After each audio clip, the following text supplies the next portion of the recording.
Okay, is it just us or is India's aviation industry actually really bad? Because taking flights has become a really big hassle, and this whole Indigo fiasco has just showed us why. Because seriously, one airline cancels flights and an entire system collapses.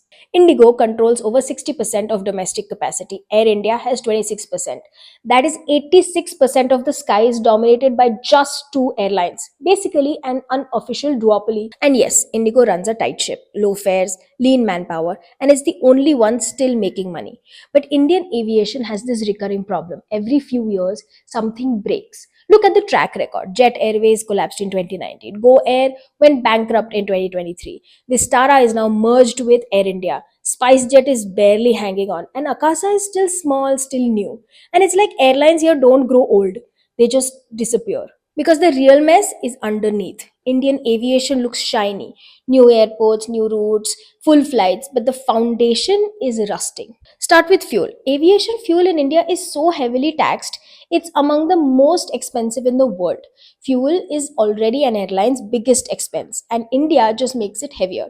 Then the aircraft. Most airlines here don't own their planes, they lease them from abroad, which means paying rent in US dollars. And every time the rupee falls, costs shoot up. Margins are basically non existent.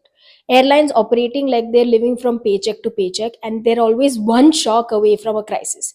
And then there's the people. We don't train enough pilots, engineers, or maintenance crew to match how fast we are expanding. So shortages become normal, employees get overworked, and the entire system becomes really brittle.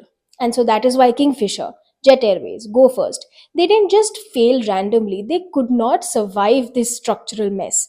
And none of this is going to get fixed by one DGCA inquiry into Indigo. India needs real reform, more competition, lower fuel and airport taxes, stronger support for new airlines, fewer dollar heavy costs, and a smarter, faster system for airline restructuring.